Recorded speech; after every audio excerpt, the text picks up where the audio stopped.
Mag-report na kami. Saan ka na? 10 a.m. na. Ha? Di ba mamayang gabi pa flight natin? Ay, malabo. Tingin ko sa ticket, PM pa flight natin eh. Para malinaw. Have your eyes checked for state-of-the-art facilities, expert eye care, affordable eyewear. Go to EO Executive Optical. EO, love your eyes.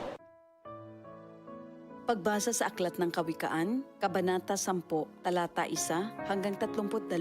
Ang mga kawikaan ni Solomon. Ang matalinong anak ay ligaya ng magulang, ngunit tinik sa dibdib ang anak na mangmang. Ang yamang buhat sa masama ay di papakinabangan, ngunit ang katuwiran ay maglalayo sa kamatayan. Ang matuwid ay binibigyan ni Yahweh ng kasiyahan, ngunit ang masamay kanyang ginugutom naman. Ang kamay na tamad ay tiyak na magdarahop, ngunit magbubunto ng yaman ang kamay na masinop. Ang nag-iimbak kong tagaraw ay nagpapakilala ng katalinuhan, ngunit ang natutulog kong anihan ay nag-iipon ng kahihiyan. Ang matuwid ay mag-aani ng pagpapalat kabutihan, ngunit ang bibig ng masama ay nagtatakip ng karahasan. Ang alaala ng matuwid mananatili kailanman, ngunit pangalan ng masamay tiyak na mapaparam. Magandang payo ay tinatanggap ng pusong may pangunawa, ngunit kapahamakan ang wakas ng mangmang na masalita. Ang namumuhay ng tapat ay pinaghaharian ng kapayapaan, ngunit ang may likong landas ay malalantad balang araw. Ang malilikot na mata ay lagi sa kaguluhan, at ang bibig na maluwang hahantong sa kapahamakan.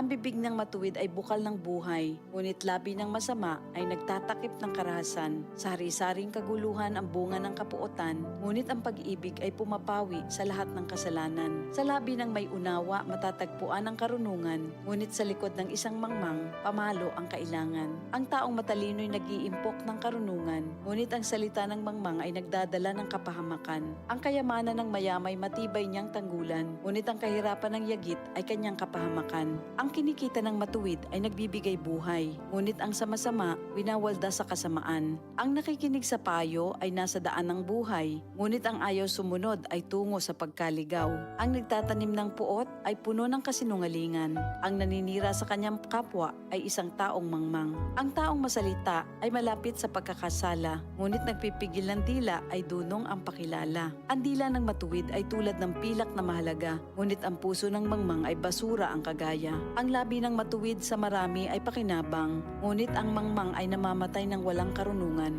Ang pagpapala ni Yahweh ay kayamanan na walang kasamang kabalisahan.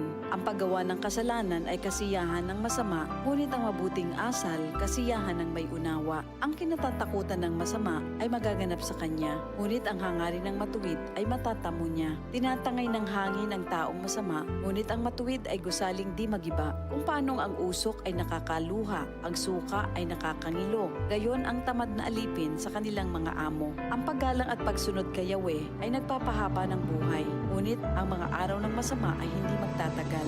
Ang pag-asa ng matuwid ay may magandang kahinatnan, ngunit ang pag-asa ng masama ang dulot ay kabiguan.